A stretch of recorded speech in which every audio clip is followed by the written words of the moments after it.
Bem,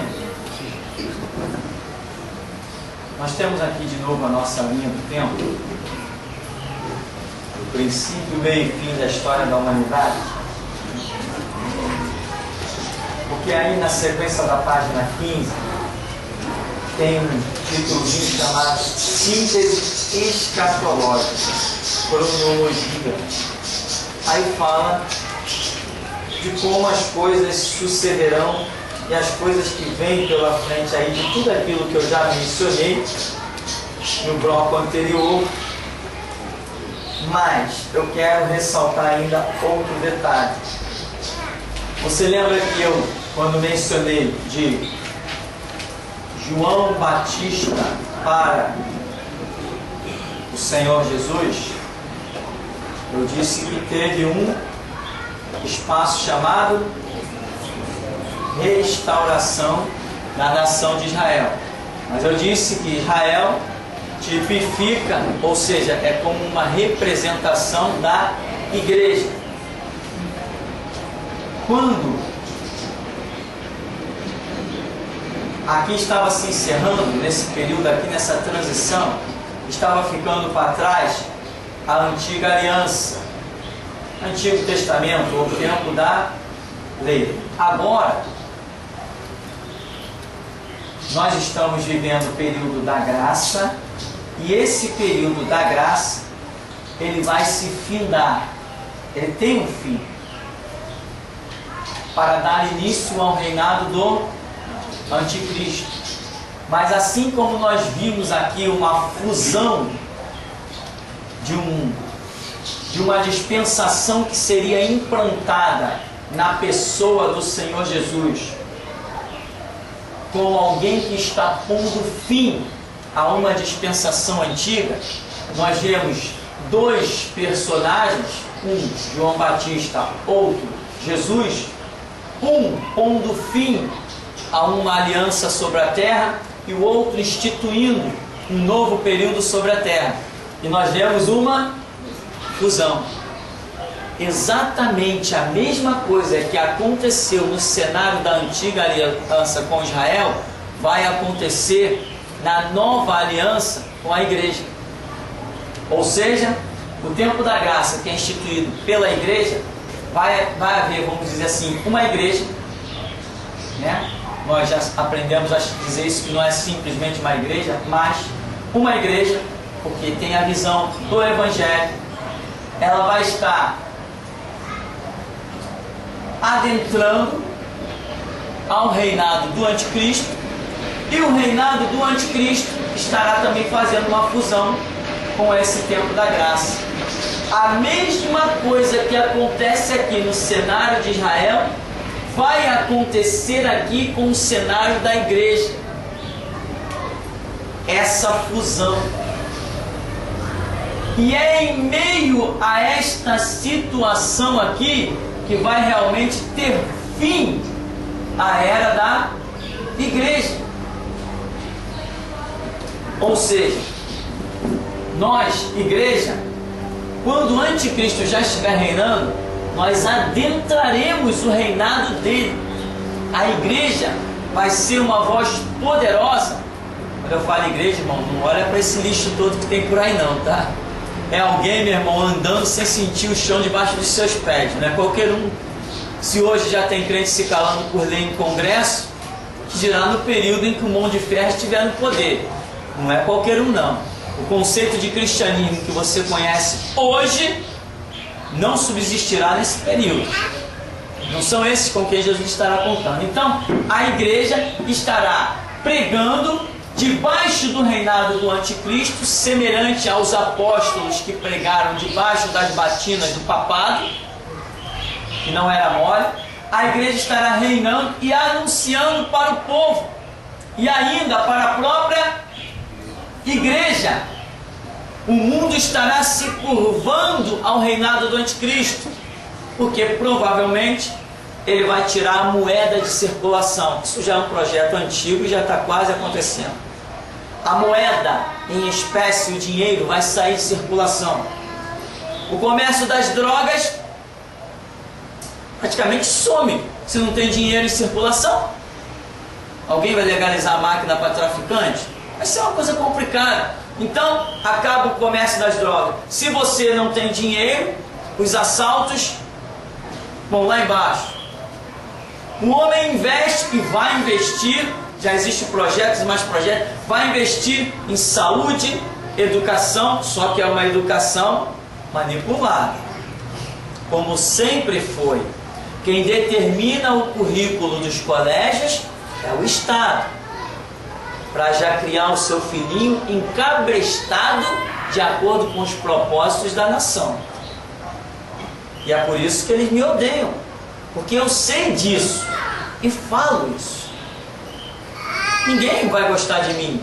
Nem o dia que um prefeito vier me abraçar, eu tenho que me suicidar. Não tem como, porque eu denuncio, meu irmão, comigo não tem meio termo. Eu não sou aqueles que sabem a verdade e guardam num baú. Jesus falou que eu apregou ao pé do ouvido, anunciar nos telhados. É assim que eu faço mesmo. E o que vier pela frente veio. Vai me prender? Tá bom, vamos embora. Vai me matar? Tá bom, vamos embora. Enquanto não chegar a minha hora, eu zombo e escarneço da lei e dos homens e das armas também, seja de polícia ou de traficante. Então vai haver, e a igreja vai estar dentro do reinado do anticristo, dizendo, esse é o homem. Mas o mundo, diante do que o cidadão vai fazer, o mundo estará curvado. Afinal de contas, nessa brincadeira, já foram os batistas, metodistas, presbiterianos e os assembleanos. Já começaram a fazer aliança desde agora. Nesse período vai ter o apóstolo das Assembleias de Deus, vai estar lá de mão dada com um cara de mão de ferro. Ou não vai? Claro que vai. Ajudou a eleger ele? Ou você pensa que a democracia não elegerá o anticristo? Clamor do povo vai botar o anticristo lá no poder. Que nem Israel. Quem vocês querem que eu solte? Jesus, chamado Cristo? Ou Barrabás? Não, Barrabás. Homicida, assassino, estuprador. É isso que o povo sempre pediu. A democracia elegerá o anticristo. Tem um livro aí que eu ainda não li, não tive tempo de ler, mas está escrito como a democracia elegerá o anticristo, não é isso? É isso. Tem até esse livro. Eu não li, mas pode acreditar. A democracia vai botar o anticristo lá em cima. E se hoje um governo que é tão agradável, é aqui, ó, no Ocidente, o governo democrático. Democrático? Aonde? Se alguém achar por aí, traz para mim. Nunca existiu na face da terra nenhum governo democrático. Liberdade, só a Bíblia garante. Embora ela diz que no final Deus julgará, né? Vai, faz a tua obra, segue os teus caminhos. Mas no final de tudo, Deus te trará juízo. Agora, liberdade, quando homens governam, eu não reconheço isso. Nunca vi isso. Então aqui, a igreja anunciando, mas o mundo totalmente curvado ao reinado do anticristo. Afinal de contas, ele vai botar o mundo na maior paz e harmonia. Inclusive, em conversando ali embaixo agora, né, o irmão Juarez mencionou o seguinte: na meia-noite, quando você abre a janela, está tudo em paz. É ou não é? Na meia-noite, quando você abre a janela, se não tiver um baile funk para atrapalhar a madrugada, está tudo em paz. Não é assim? Tranquilo, sai na rua à meia-noite. E é tanto silêncio que tu tem até medo dos teus ouvidos. Tu sente falta daquele barulho. Na meia-noite, no reinado do anticristo, estará tudo em paz. Afinal de contas, Apocalipse, capítulo 6, fala dos 4 cavaleiros que representam o reinado do anticristo. E o primeiro cavalo, qual é a cor dele? É branco. É branco. Coincidência, né? É branco o primeiro cavalo do anticristo. Mas o segundo, vermelho, né? É outra história. E o último? Vamos pular lá. O último qual é? Então, meu irmão, veja bem. A igreja vai estar denunciando o anticristo no poder. Vai ter que ser muito homem para fazer uma obra dessa. Vai ter que desafiar muito a morte. Vai ter que conhecer Jesus, face a face. Vai ter que saber que Jesus é real mesmo. Senão vai pular fora logo logo. Hoje já tem crente que diz, não, isso não pode falar, aquilo não pode falar. Eu só não posso falar o que meu Jesus diz para não falar. O que ele me diz para falar não é palhaço fazendo lei em congresso que vai me calar. Eu não me curvo à Constituição. Eu não me curvo a delegado, não me curvo a polícia, eu não me curvo a ninguém. Sou crente. Sabe o que é ser crente? Eu só sigo Bíblia, mais nada. Isto é igreja, isto é cristianismo. Jesus Cristo não morreu na cruz por uma Constituição, ele morreu na cruz pelo seu Novo Testamento. Então, meu irmão, é pegar ou largar, cada um tem seu caminho. O meu eu já escolhi. O meu eu já escolhi. E você vai assistir nessa semana um vídeo que vai para a internet. Não sei nem se você vai querer voltar aqui, irmão. Mas já está pronto que vai para a internet, eu te garanto que vai. Pesado. 100 vezes pior do que os últimos. Sabe por quê? Porque eu falei, Jesus, só me deixa ouvir a tua voz, o resto é comigo. Porque eu não quero fazer nada que não seja da vontade do Senhor. Eu não quero fazer a obra no braço da carne, nem na minha inteligência, nem nos meus recursos. Isso eu não quero. Mas se eu souber que é a vontade do Senhor, é só falar que aqui tem homem para obedecer. Então, meu irmão, a igreja vai estar pregando, apontando a farsa de um mão de ferro disfarçado num cavalo branco, que é a falsa paz do reinado do anticristo. Logo depois a igreja vai dizer, ó, vem o vermelho, que é a guerra, vem o preto, que é a fome, e vem o amarelo, que é a morte. É isso que o anticristo projeta, porque Jesus disse que ele veio para roubar, matar e destruir. Mas tem gente que não identifica nem Deus nem o diabo. Então vai seguindo o curso da sua vida. E nem um tonto, achando que a vida é um momento. Não tem noção da grandeza do que é um ser humano. A igreja vai denunciar, mas o mundo estará com o anticristo. Para você abrir a boca nesse período, meu irmão, nesse laço aqui, dessa transição em que as trevas pulam para cá, a graça tenta pular para lá, você vai ter que ser muito bom. Eu já estou ensaiando, né? Sou o primeiro pastor preso na democracia. Eu já estou ensaiando para ser muito bom. Porque ser preso no Estado democrático pela pregação do Evangelho, irmão, cá entre nós, eu acho que tem que ser muito bom. Só que eu não acredito que eu esteja vivo neste período. Não é que ninguém vai me matar, não, irmão. Ainda não inventaram a arma para me matar. É assim que eu creio.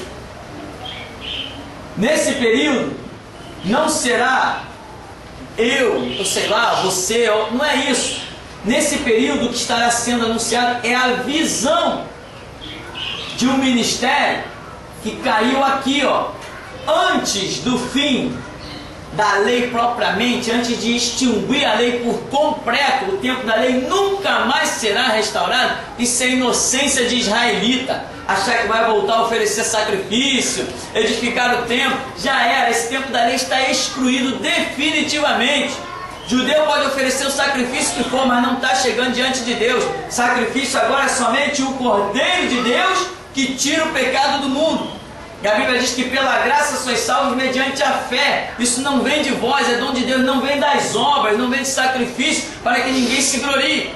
Então o tempo do judaísmo acabou para sempre. No milênio será pregado o Evangelho, que é chamado Evangelho Eterno. Esse que nós conhecemos escrito em Mateus, Marcos, Lucas e João. Este Evangelho que nós somos expert nele, nós voltaremos com Cristo e vamos pregá-lo, inclusive para os judeus. Os apóstolos estarão nessa missão de ensinar os judeus sobre o Evangelho. Aqui então tem um períodozinho também chamado essa restauração, antes do implante do tempo da graça, ela é transportada para cá, antes do implante propriamente dito do reinado de anticristo. Que tempo é esse de restauração que fechou?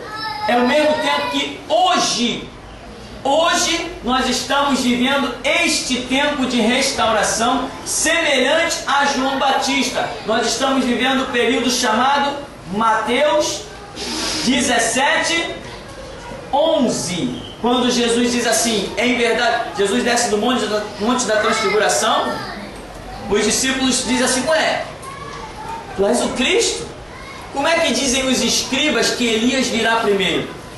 Aí Jesus diz assim: em verdade vos digo que Elias virá. Mas se quereis saber, Elias já veio.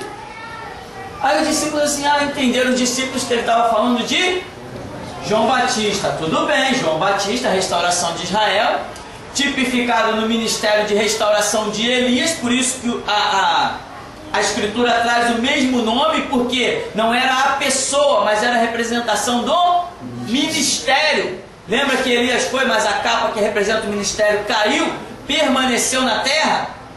A capa não foi com Elias, porque o ministério não estava sendo tirado da terra. Jesus ia precisar fazer no futuro uso daquele ministério que era representado pela capa.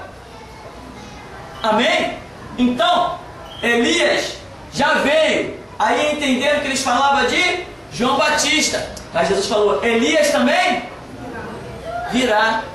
Ou seja, demonstrando que aquele ministério de restauração que veio sobre João Batista ainda seria requisitado novamente em um outro período. E nós identificamos no nosso gráfico que este é o período, este é o momento, Elias que virá. E já começou o ministério que estava sobre Elias, que era de restauração. Elias não se sentava na mesa de rei. Ninguém nunca viu Elias apertar a mão de um político. Ninguém nunca viu os reis saudarem Elias. Ao contrário, como é que chamavam Elias? Perturbador de Israel. Eu estou correndo atrás desse título, irmão, você nem sabe. Então, o período de restauração daqui, que hoje estamos vivendo, foi tipificado lá. Assim como João Batista, o Elias que veio, encerrou um período, nós, restauração da igreja, encerraremos também um período, o período final. Jesus disse: Elias veio, João Batista, mas Elias virá e restaurará todas as coisas. E essa palavra que me deixou tremendo, ainda bem que ela foi a última a ser revelada. Essa palavrinha só foi revelada mesmo, entendimento, depois dos 18 dias de cadeia que eu levei. Fui preso, irmão, acredite. Então, benditos 18 dias, quando o livro saiu, não sei se aqueles carecas vão conseguir arrancar mais cabelo, não sei não. Então, Elias virá. É o ministério de restauração que seria de novo implantado, representado num monte de história, o cair da capa de Elias, Eliseu, que depois ninguém menciona. Para onde foi a capa de Eliseu? Sumiu! A capa de Elias que caiu sobre Eliseu, cadê ela? Que menção a Bíblia faz dela? Ela ficou oculta. Ficou oculta. Diferente de outras capas que a Bíblia demonstra o final dela. Mas a capa que representava a restauração ficou oculta, ficou quieta. A Escritura silencia sobre ela. E aquela capa tinha nome. Aquela capa tinha história. Quando Eliseu pescou aquela capa, bateu nas águas do Rio Jordão, foi? Onde está o espírito de Elias? Pum, as águas. Está aí o espírito de Elias, na capa. Então, meu irmão, esse é o período que nós estamos vivendo. A restauração da igreja, semelhante a João Batista, que proclamou a restauração de Israel. Israel deu ouvidos a João Batista? Só um pouquinho, né? Só uma minoriazinha, né? A igreja vai dar ouvidos à voz da restauração? Uma minoriazinha. Não interessa quantos vão baixar ao inferno, nem quantos vão para o céu. Interessa que nós temos que fazer a nossa parte. Temos feito? Temos. E tão bem a ponto de ser preso por 18 dias. Ainda tem julgamento marcado aí. Qual o resultado desse julgamento? É glorioso. Qual será? Não interessa. Interessa que quem manda em tudo é o meu Deus. O que Ele determinou está determinado. E tem mais, eu vou continuar arrebentando. Cada algema me dá mais valentia. Quem sou eu para usar algemas em nome do meu Cristo? Ah, Jesus, já que é assim, então deixa comigo. Gostei do peso delas. Eu já era meio folgado. Agora que eu descobri que Jesus realmente tem poder de abrir as celas, meu irmão, ninguém aguenta comigo mais. Ninguém vai aguentar mais comigo. Essa é a história.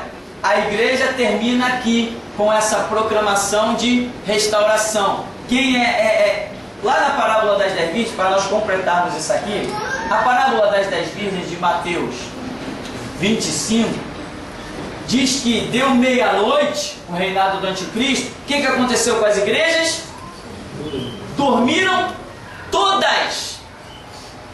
Todas que eram enquadradas numa simples visão de igreja, adormeceram todas. Mas diz que em meio a esse sono aí, na meia-noite, houve-se um grito.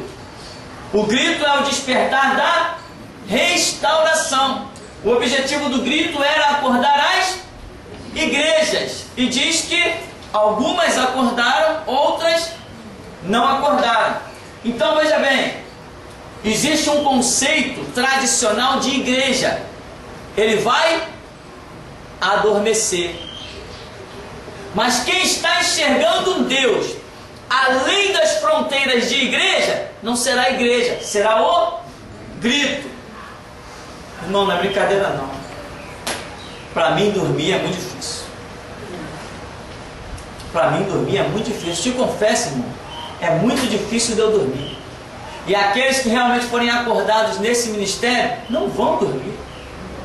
A nossa visão bíblica, ela é sobrenatural.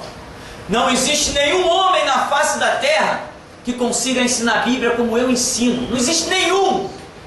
Em todo o planeta Terra não existe nenhum homem na Bíblia que receba a graça para ensinar a Bíblia da maneira que eu ensino. Não é que eu saiba a Bíblia, é que eu tenho a graça para ensinar. Eu falo e as pessoas entendem. E isso transtorna. O Espírito Santo me dá cada revelação. Eu gravo vídeos de 5, 6, 7 minutos, jogo na internet. Aqueles 6 minutos tacam fogo no mundo. Porque é um cálice do transtorno sobre a terra. Mas ainda não me disseram: estes que transtornaram o mundo chegaram também até nós. Ainda não me chamaram de perturbador da nação. Então ainda tenho chão para caminhar. O evangelho que pregamos neste lugar não é social. Não pregamos para fazer amigos. Quem quer amigo vai para o parque de diversão, vai para a Assembleia de Deus, vai para os batistas que fazem saída para congresso todo ano, retiro de carnaval. Aqui nós aprendemos a derramar sangue por Jesus Cristo. Nosso trabalho aqui é esse: é formar os futuros mártires que precisarão manchar o solo brasileiro. O meu já está oferecido. Se Jesus quiser contar com o meu, é muita graça, é muita misericórdia. Pastor, gostaria de saber na questão da ressurreição, as pessoas que morreram sem conhecer a palavra de Deus, como será no dia da ressurreição? Estarão, veja bem, dependendo do julgamento de Deus, se foram salvos ou se foram condenados, vai entrar naquele processo que nós falamos. Os salvos, corpo no pó da terra, espírito e alma no paraíso. Os condenados, corpo no pó da terra, espírito e alma no inferno. Essa é a primeira posição. Agora, não conheceu Jesus, foi salvo ou foi condenado? A Bíblia mostra uma salvação clara para quem confessa Jesus Cristo, né? Uma salvação para quem confessa, e mostra uma condenação também muito clara para quem nega. Então, confessar Jesus Cristo garante a salvação. Negar Jesus Cristo garante a condenação. Mas para que eu confesse ou negue, eu preciso conhecer. Se eu não conheci, como Deus vai julgar? Na sua onisciência não escapa nada. Deus, quando criou o homem, diz que Deus nos fez imagem e semelhança sua. Existe dentro de nós algo chamado atributo moral. Nós não somos imagem e semelhança de Deus em um corpo físico. Em nada físico podemos nos comparar a Deus. Mas esta essência espiritual imaterial, esses atributos morais que quando Deus nos criou já colocou dentro da nossa personalidade, mesmo que ou conhecendo ou não conhecendo Jesus Cristo, Deus terá um critério para nos julgar. Então, mesmo quem não conheceu Jesus, não terá desculpa de dizer: ah, mas eu nunca ouvi falar de ti. Tá bem, mas quando você beliscou o seu amigo lá, você sabia que doía? Ah, sabia. Você gostaria que te beliscassem? Não, então você fez aquilo que você sabia que era mal. Deus tem os seus critérios para cada um. Amém?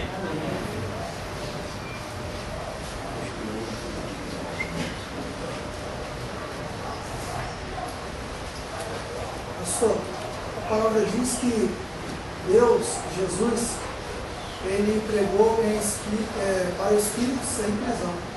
Eu acredito que fecha essa lacuna que a irmã colocou anteriormente. Você concorda? Não, eu não concordo, porque aquilo ali não revela de forma alguma que esses espíritos em prisão tenham sido quem já partiu da terra. Primeiro, que existe um único texto, né, que fala sobre isso, que é o de Pedro ali nas suas cartas. É um único texto isolado, em que Jesus teria pregado para espíritos em prisão.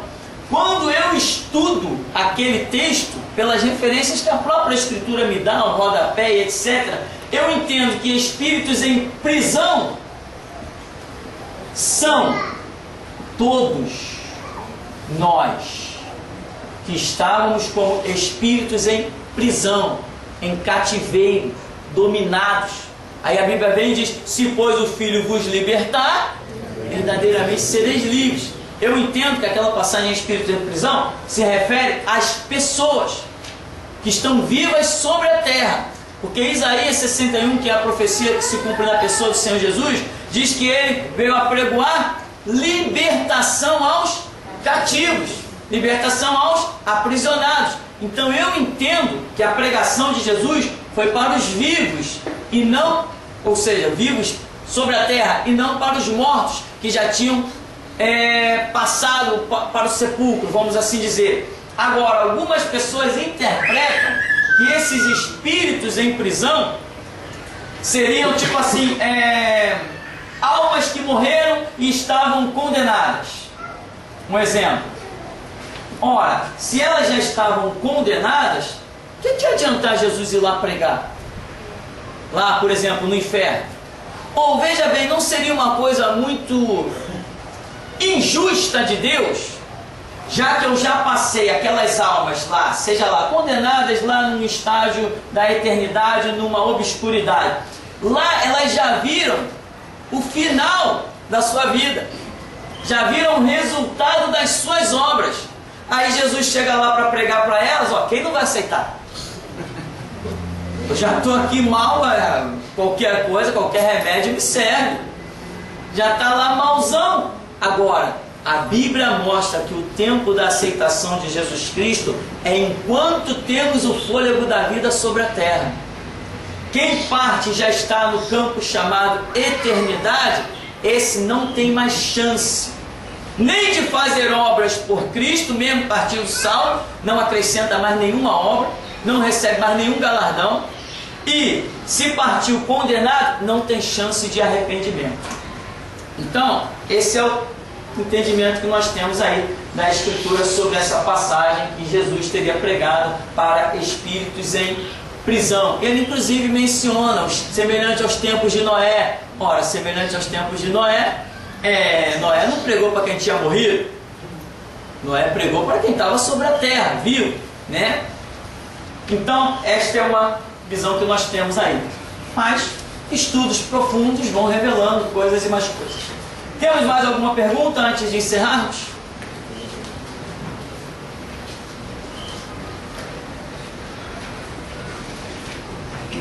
Lá em Eclesiastes 9, acho que no versículo 5, Salomão diz que os mortos não sentem nada, não sabem nada. E a gente vê que não está em concordância, né, com a questão da estrutura dos textos. A gente vê que realmente os mortos, né, as pessoas que já partiram, estão sofrendo, né, estão no tormento. Exatamente, né? o que acontece? Nós já temos estudado um pouco sobre Salomão e temos visto, inclusive, segundo historiadores e uma série de coisas, que Salomão teria terminado louco. Salomão, no final da sua vida, ele permitiu em Jerusalém o quê? Sacrifício de crianças. Até parecia um macumbeiro. Salomão, no final da sua vida, o homem que recebeu a maior sabedoria de todos os tempos, no final da sua vida, termina a sua história permitindo sacrifício a Moloque. Moloque era um chifrudo que tinha uma barriga oca. Dentro dessa barriga era uma fornalha que ficava incandescente, e mães sacrificavam seus filhos ali. Aonde? Em Jerusalém. E nós vemos Eclesiastes, principalmente Eclesiastes, que é um livro considerado o final da vida de Salomão. Eclesiastes capítulo 3, por exemplo, Salomão diz assim: olha o que eu construí, olha a glória que eu conquistei, olha os palácios que eu edifiquei. E Salomão, que no começo diz o Senhor, o Senhor, o Senhor, agora no final ele está dizendo eu. Mas João Batista diz: importa que ele cresça e o eu. Mas só que Salomão, capítulo 3, é um desfile de eu, que você procura. Cadê Deus? Pega uma lupa lá de aumenta 50 vezes, você não vê Deus. Só vê o eu de Salomão. Então, Salomão, o livro de Eclesiastes, é um livro que eu considero perigoso. Perigoso para quem? Para aqueles que ainda não se dedicaram a um estudo bem profundo da Escritura. Ele traz muito mais dúvida do que certeza. Salomão, esse livro Eclesiastes, Provérbios não, Provérbios Salomão estava no seu auge. Era o homem da sabedoria. Ele pensava, ele escrevia, era tudo bênção, né? Instrui a criança no caminho que deve andar. Instrui a criança no caminho que deve andar. Provérbios 22, 6. No final da vida, sacrifica a criança para Moloque. Caramba, meu Deus do céu, uma coisa me dá um nó assim na minha cabeça. Então você vê que existem essas diferenças. O livro se torna perigoso porque as pessoas não têm um conhecimento mais profundo de história, não conhecem a situação em que Salomão se encontra ali, não analisa o livro e vê o eu de Salomão, não vê o caráter, a personalidade dele nos escritos, né? Inclusive Salomão vai num dos livros lá no capítulo 7 dizer que o corpo volta ao pó e o espírito volta a Deus. Epa! Mas Jesus não confirmou isso não. As pessoas dizem assim: todos serão salvos, está vendo? Porque o corpo vai para o pó, mas o espírito vai para Deus. Não vai atrás de Salomão não, vai atrás de Jesus. Não vai atrás de Salomão não. Agora tem gente, não, mas é bíblico, né? Que nem um estúpido lá quando eu estive na Rádio Melodia, o camarada disse assim: não, eu entendo que tudo que está na Bíblia é bíblico, né? Cheio de sabedoria. Eu disse assim: ah, Jesus, me dá um chicote, me empresta por 5 minutos. Aí o camarada, depois daquele desfecho e tudo, fala assim: não, eu provo, me dá 15 segundos. Eu acho que aquele Eliel do carro não imaginou que 15 segundos alguém pudesse destruir o mundo. Mas Jesus pode. E como pode? Aqueles foram uns dos 15 segundos mais famosos da minha vida, que até hoje eu menciono ele com a maior glória, né? Em 15 segundos eu provei coisas que eles ficaram tontos. 15 segundos. Isso é que é Deus maravilhoso. Eu sou apaixonado por Jesus, meu. Que Ele tem mostrado o quanto Ele é tremendo. Nós somos resto, mas com Ele a história é bem diferente. Somos um resto bem aproveitado. Então, Salomão, no final da sua vida, cabalou, não é por menos, sacrifício de criança. Veja bem, sacrifício de criança que está escrito na Bíblia. Está escrito na Bíblia pelos escribas, narrado que Salomão sacrificou, permitiu sacrifício de criança. Ele casou com quantas mulheres? Sei lá, esses caras são doidos. Ele casou com um monte de mulher. E cada mulher de cada nação que ele casou fazendo aliança. A lei dizia o quê? Não tomarás mulheres de outros povos. Salomão casou com a egípcia, casou com a etíope, casou com todo mundo. De cada país que ele casou, ele importou uma estátua de um deus para agradar a sua esposa. Então eu afirmo, Salomão perdeu o seu ministério. Só restava mesmo isso. Acabou. Agora onde come vai parar? Termina sacrificando crianças em Jerusalém. Em Deuteronômio, capítulo 8. Não farás passar o teu filho pelo fogo. Já era uma coisa antiga. Então, meu irmão, a gente termina por aqui. O livro de Eclesiastes é um livro que requer muito estudo, muita observância, muito entendimento. E muita gente não consegue ver o auge da vida de um homem e depois o final. Um exemplo bem nos nossos tempos. Silas Malafaia foi o ícone do evangelho na nação brasileira.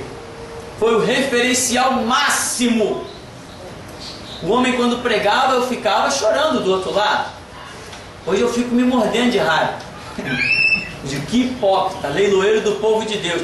Então muita gente hoje julga Silas Malafaia pelo que ele foi e não é mais. O Jesus dele eu piso na cabeça, escarneço os ombros do Jesus dele.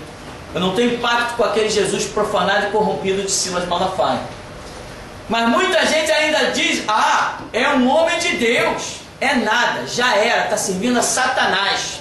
Os candidatos dele estão aí, ó, exaltando o homossexualismo, a magia negra e outras coisas mais, a maçonaria. Dizem até que ele é maçom também. E Salomão aconteceu a mesma coisa. Começou no auge, na glória, e acabou na lata do lixo. Então, meu irmão, se você começou bem, a Bíblia diz: sede firmes e constantes, sempre abundantes na obra do Senhor, sabendo que o vosso trabalho tem recompensa no Senhor. Por isso, irmão, não julgue ninguém pelo que foi, julgue pelo que é. Porque até com os nossos pecados, Jesus diz assim: não me lembro mais. Agora, anda na minha presença, ser perfeito. Chegou para aquela mulher pega em adultério. Olha, ninguém te condenou? Eu também não condeno. Vai e... Então não julgue ninguém pelo que foi. Nem de bom, nem de ruim. Mas quem é homem de Deus não pode ter sido ontem. Tem que ser agora. Porque cada dia tem um projeto novo de Jesus. Eu não posso confessar Jesus 99 anos e no dia da minha morte negá-lo. Porque Ezequiel diz que se o justo, vindo fazendo justiça, depois passa a fazer injustiça, pela sua injustiça ele será condenado. Mas se o ímpio vem praticando a sua impiedade e passa a fazer justiça, pela sua justiça ele será salvo. Então Deus olha o teu já, o teu momento. Águas passadas não movem moinhos. Amém? Vamos ficar por aqui em nome de Jesus. Vamos orar e agradecer ao Senhor. Deus vivo e poderoso, santo e majestoso, nós te glorificamos e te pedimos que o Senhor nos abra o entendimento, não só para compreender a Escritura, mas realmente para glorificar o teu nome e compreender a nossa própria postura, ó Deus, e a nossa própria situação de miséria, porque está escrito que posso todas as coisas quando Cristo nos fortalece.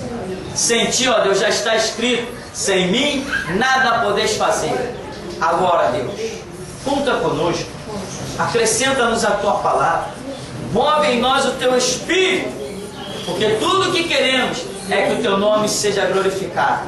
E aqui estamos para nos apresentar perante o Senhor como obreiro aprovado, que não tem do que se envergonhar e que maneja bem, muito bem, a palavra da verdade. Dá-nos a tua espada, Deus, para calarmos todos os teus adversários e assim o teu nome santo ser glorificado. Em nome de Jesus. Amém. Amém. Vamos em paz em nome de Jesus.